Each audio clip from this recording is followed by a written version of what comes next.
Let's start with a new session where we want to talk about the risk assessment process in some more details.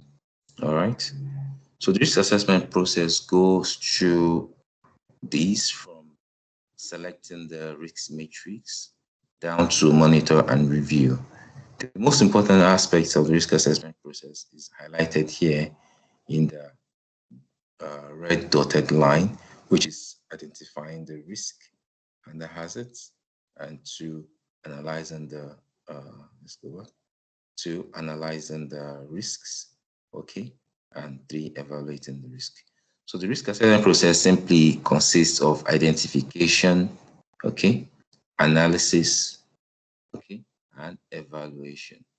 However, we may have some other pre-steps and post-steps. You know what I mean by that is I might have some phases that may be covered before the risk assessment process, and that which may be covered after the risk assessment process as well. So now, first of all, in the risk assessment process, we need to select the risk assessment matrix. Okay, we're going to explain this now in some detail in a later slide. Okay, what the risk assessment matrix is about. There are various types of matrices which describes your risk in terms. It could be 4x5 risk matrix. It could be a 5x5 risk matrix. It could be a 5x6 risk matrix. And there are other variants. There are other forms of risk matrix. The best is to stay within these ranges in the middle, not to go something as low as 3x3 because you don't have enough categories to describe the risk, or to go to as much as 10x10. Then in this case, you have too many, all right? And this can lead to confusion and improper definition of the risk. So better to stay within average values like 4x5, 5x5, 5x6. Okay, and we're going to see some examples as we move along. Next, you determine the context of your risk assessment, which means that the objective. What is the objective of a risk assessment, and what are the limits and the scope? Okay, where is it supposed to cover? Okay, what extent is your risk assessment supposed to cover? What areas is it supposed to cover? All right, we call this the context of your risk assessment. And then next, you assemble a team. Right, it's usually good to have a team, not so many people as well, and not too few people. A team of experts, right? A team of experts that will help you in carrying out the risk assessment.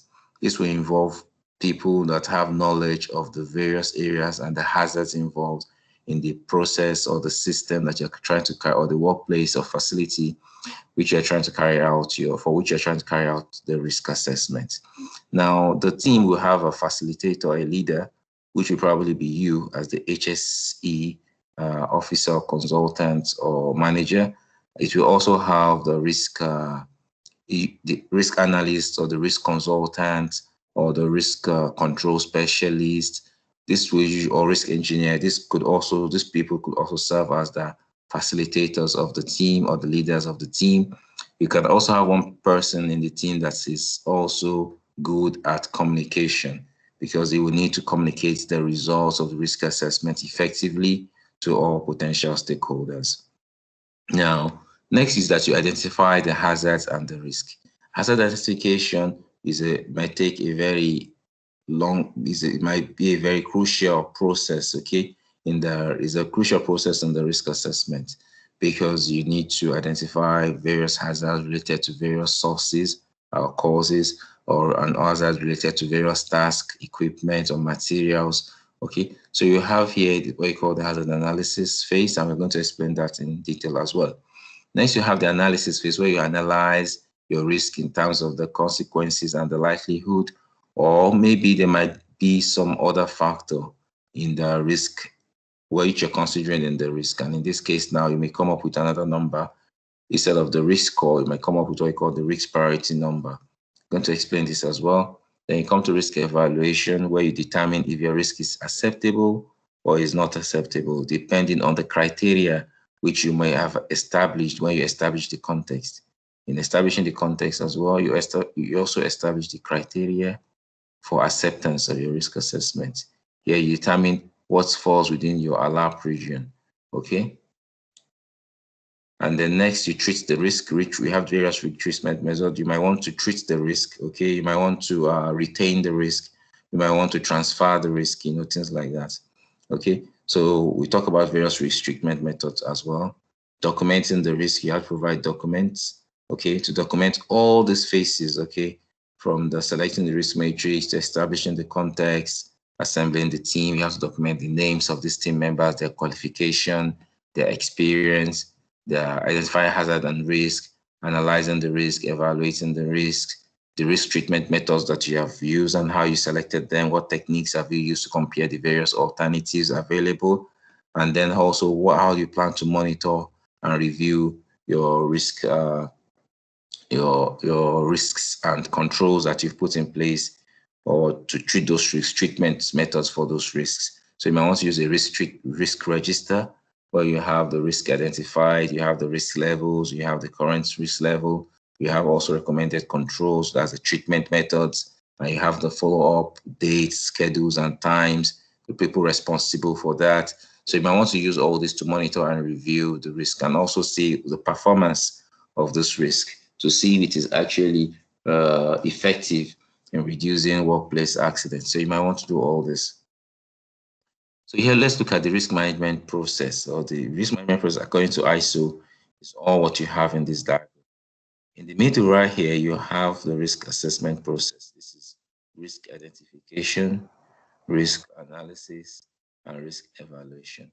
So this forms your risk assessment process. However, there are other aspects that in the risk management process that might be relevant when conducting your risk assessment as well. For example, establishing the context, which is the scope and purpose of your risk assessment and the risk criteria that you're going to use to judge or evaluate your risk. All these are usually determined when you establish the context of your risk assessment, and then or risk management. And then you move into the risk assessment, where you do risk identification, risk analysis, and risk evaluation, and risk treatment, as I explained to you. And then you may have communication in all of these phases, as you can see here. In all of these phases, you are communicating and consulting with stakeholders, okay? When you communicate with stakeholders to know if you are capturing their interests, okay?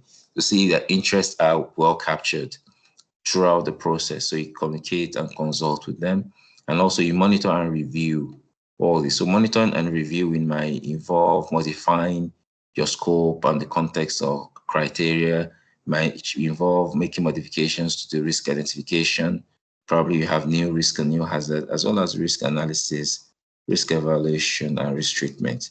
So once you treat the risk, the next stage is to monitor and review. And monitor and review applies to all the phases, okay, of the risk management process. So all this put together is what you call risk management, okay? From establishing the context down to risk treatment, communication and consultation, and then monitoring and review. All this describes the process of risk management. But risk assessment specifically applies to what you have in this box, in this green box, and applies mostly to these first three: risk identification, risk analysis, and risk evaluation.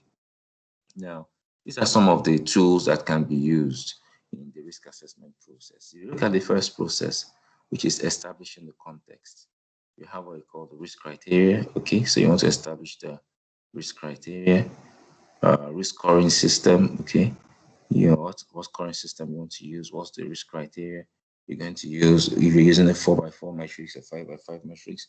So you establish a risk assessment matrix, okay, and establish on what criteria, what ranges are considered as low, what ranges are considered as medium, and also as high, what ranges falls within your ALAP region.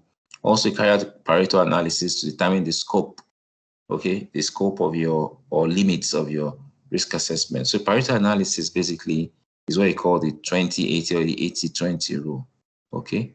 The 80-20 rule simply means that 20% of those hazards or risky scenarios contributes to 80% of losses in your organization, okay?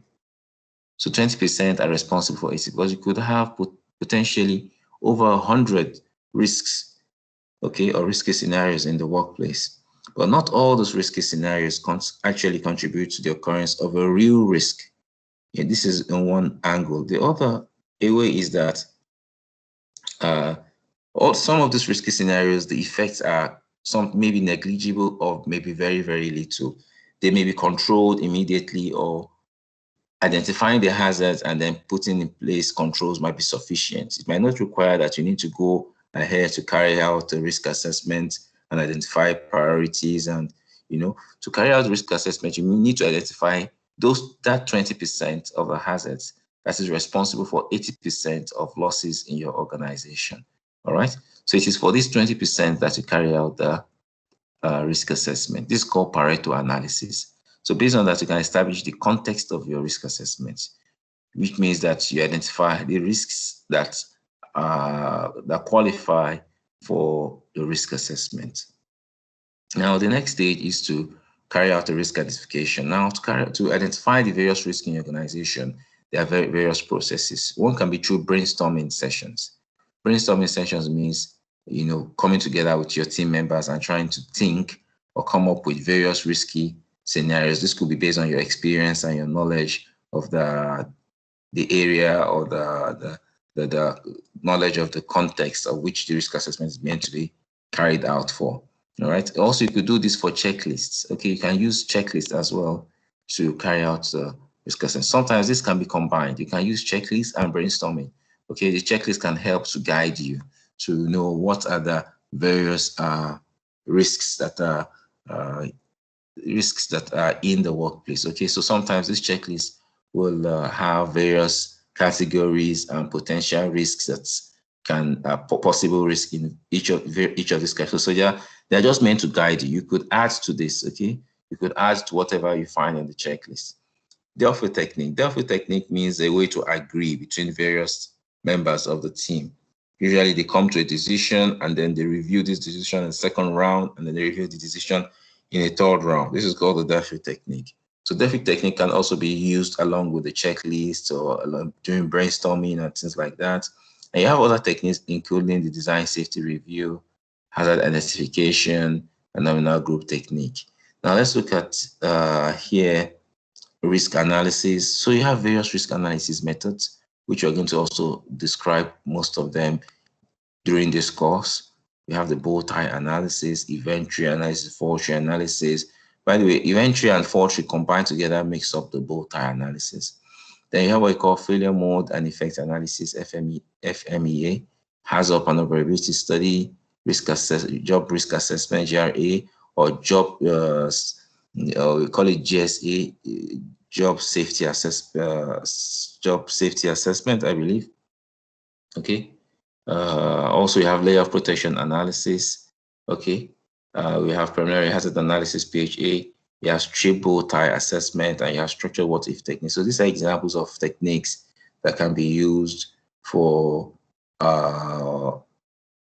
risk analysis. Okay. There are other techniques, but these are some of the common ones.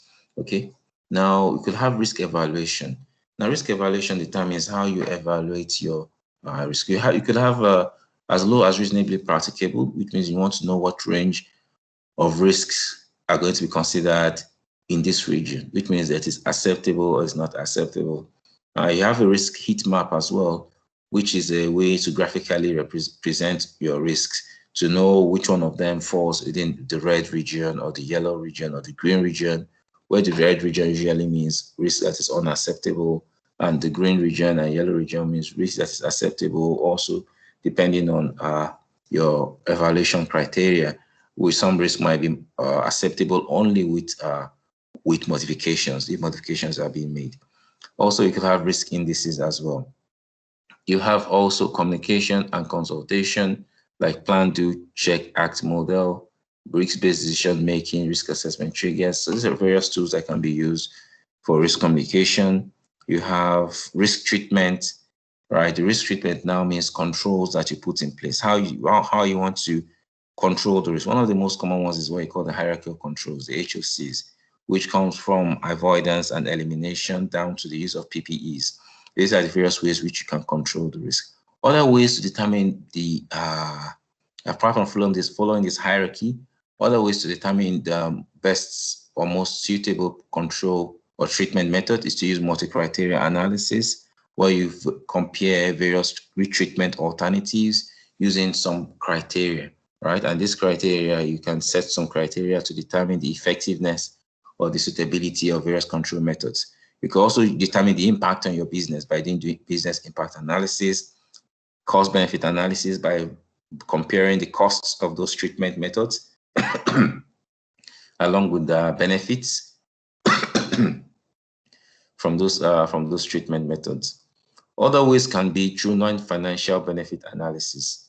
Non-financial benefit analysis means that some of those treatment methods might actually bring some benefits that are not considered financial benefits, so you could maybe find a way to quantify those benefits and then compare them, okay? And compare them and see what is the best treatment method. Also, you could have other tools for monitoring and review, such as setting KPIs.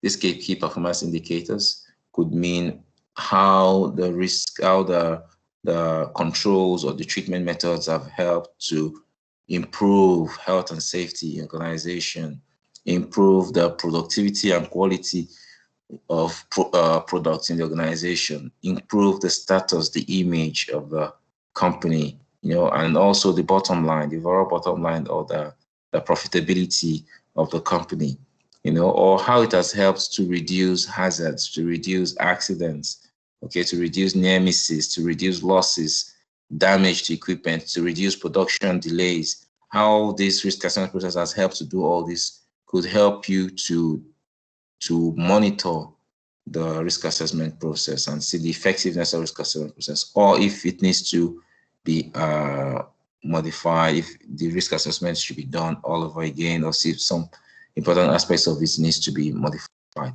Also, you have what you call key risk indicators, can also be used. Risk treatment tracking, you can track the treatment of the risks or the treatment of the various risks identified by using a risk register, where you have the risks listed, the treatment techniques or controls put in place, follow-up schedule, times, and persons that need to check and to ensure that these risk treatment methods have been implemented, and then timelines for when this will be done, and timelines to check the effectiveness or to follow up on the effectiveness of these risk treatment methods.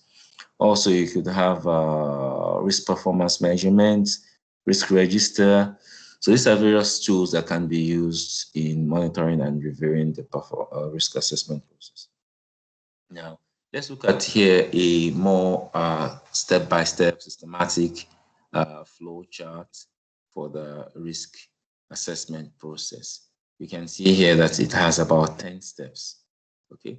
And the first step here is data gathering, injury and protective data. Now, data gathering will involve collecting data from your organization, or more like a research, where you determine all the various information that you need for your risk to carry out the risk assessment process.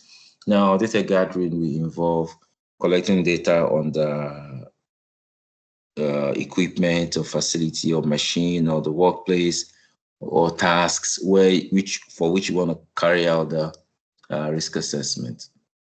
Okay, so this might involve also consulting literature to determine the various risk assessment matrices and criteria, and some different kind, or accident report records, right? In similar workplaces or similar facilities, you may want to get accident report records from those places, or even accident report records from your own facility or your own workplace. So then you have all this data at the beginning of the risk assessment process. So with this, you can set the scope or limits of the assessment. It means the objective of your risk assessment, as well as the objective, as well as the boundaries, the limits, the scope, what the risk assessment is applicable to and where it is not applicable. Then you develop and charter the risk reduction team. Okay, so now here's where you get your team members, and as I mentioned earlier, your team members should be people that have some knowledge of the domain and also they have someone that has communication skills, right? Now, next you identify the task. So this is risk identification. So you identify the tasks and the hazards related to those tasks. Okay. Once you do that, you could use the tools we mentioned in the previous slide. You assess the risk. This risk is the initial risk. Okay. This is the current level of the risk. Okay. So you can call this as well the current level. Okay, this is the current level of the risk. Okay, so you can identify current controls while you do that as well. So the current controls will tell you the current level of the risk. Yeah, here it means that you initially identify the hazards, and then once you identify the hazards, you identify the current level. You identify the task and the hazards, okay? And then what are the current controls on site? And this, based on this, you can assess the initial risk. You can assess the current level or determine the current level of the risks, okay? Next, you can reduce the risk further by implementing new controls, okay? By implementing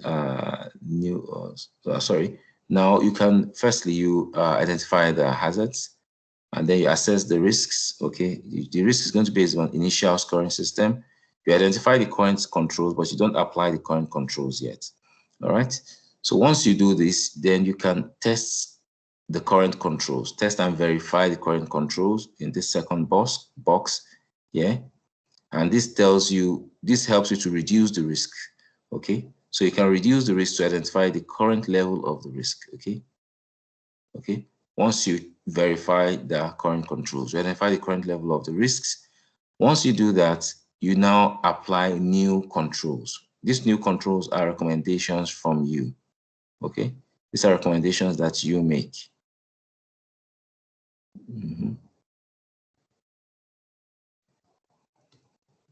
So you make recommendations, all right? And then this is going to bring down the risk to what you call the residual risk. Okay. So now you assess the risk once you've applied the new controls. So firstly, you identify the risk, you determine the risk levels, initial risk levels, and then you identify the current controls.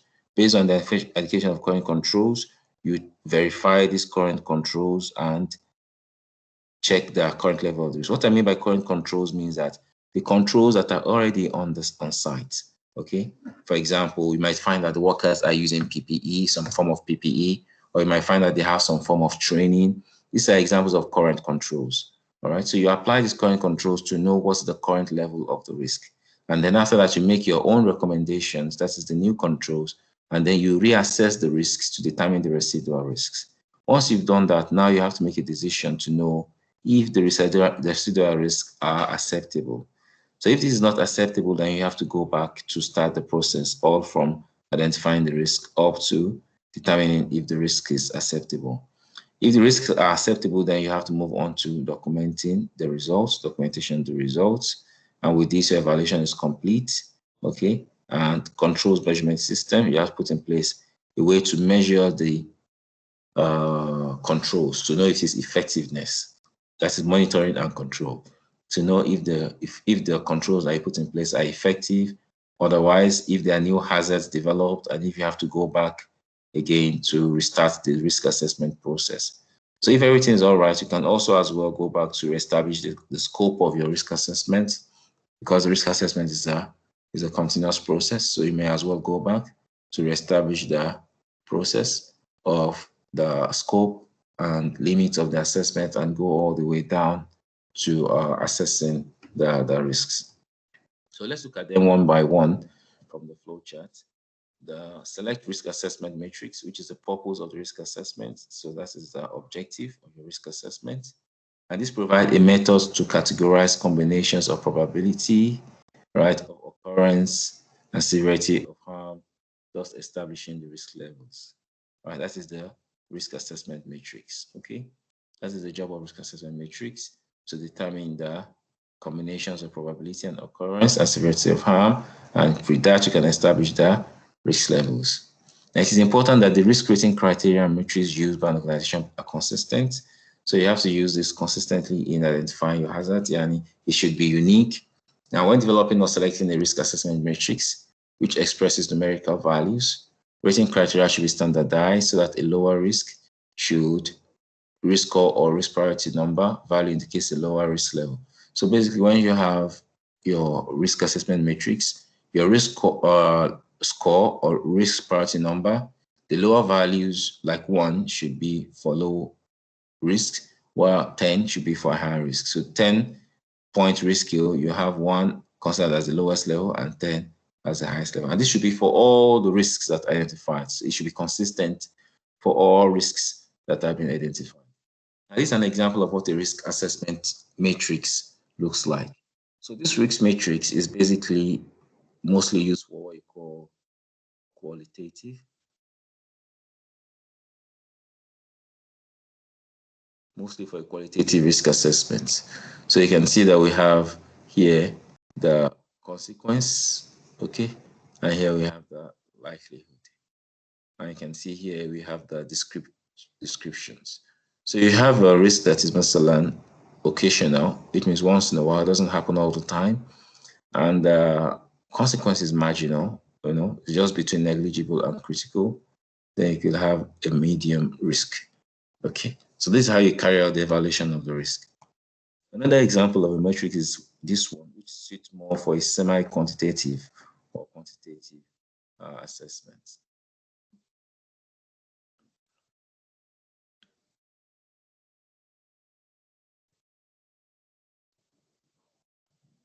Okay, so you can see here that the frequency, for example, is listed in terms of the years. So this happens every year, while this almost never happens, all right? While the consequences are listed in terms of the costs. Okay, so anything less than $10,000 is considered as incidental.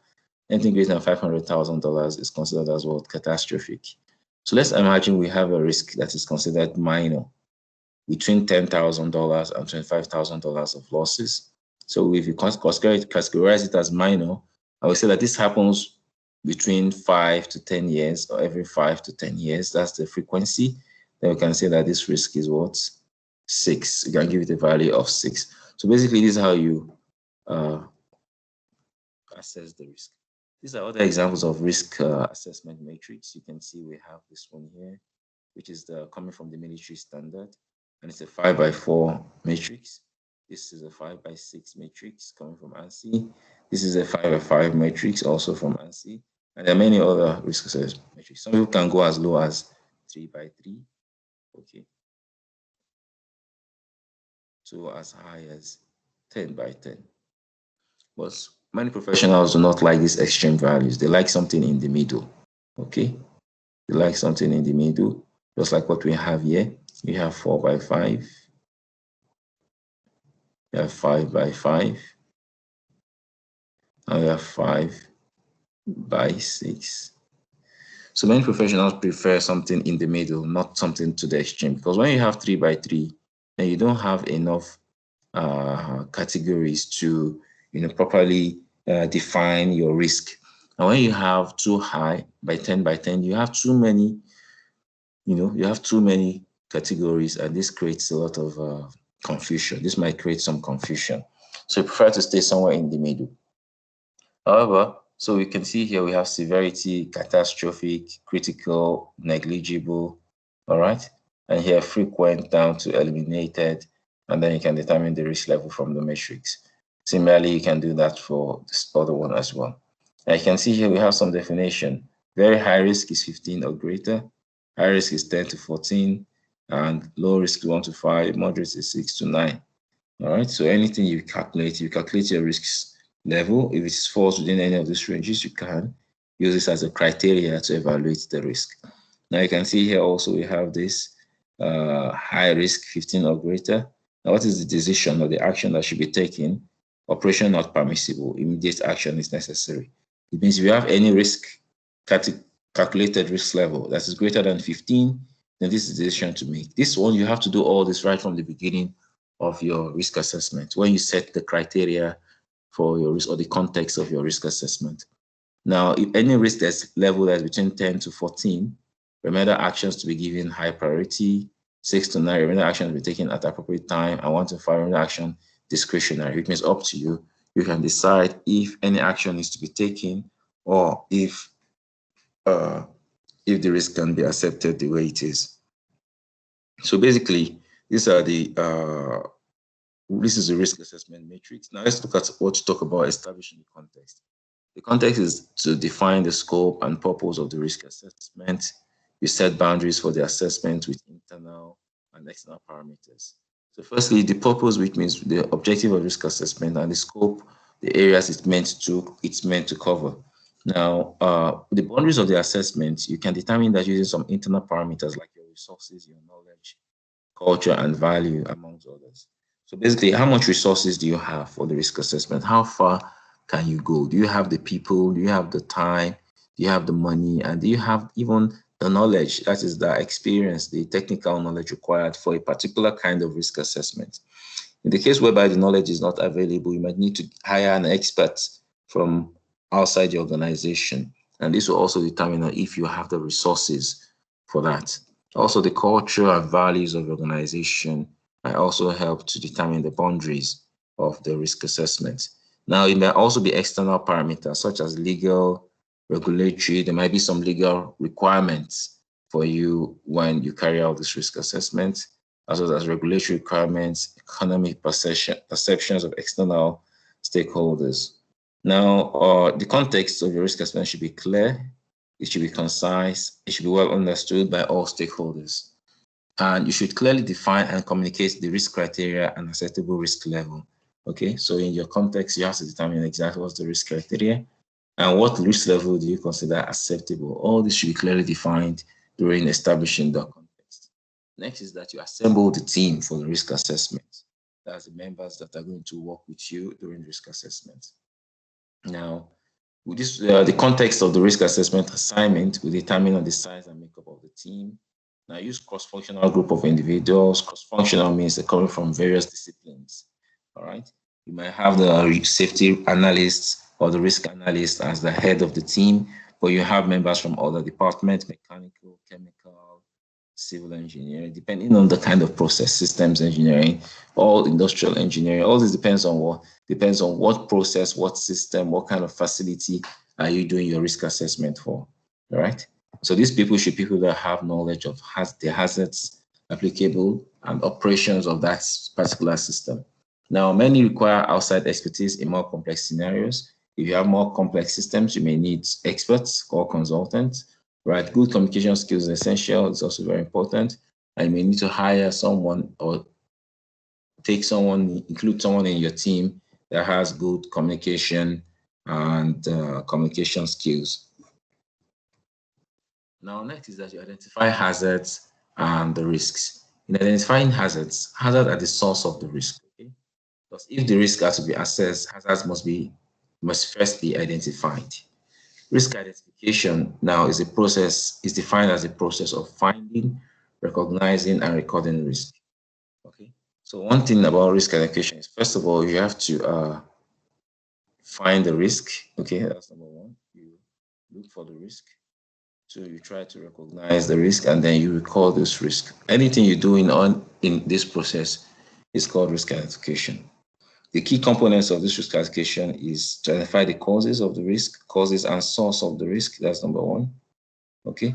Once you know the causes and source of the risk, there's hazard in the context of physical harm, events, okay, situations or circumstances which could have a material impact upon objectives and the nature of that impact. Once identified, existing controls for the risk should also be identified. Okay. Once you identify this hazard, existing controls should also be identified for the hazard. So I think we'll stop at this point and then we'll continue in the next session.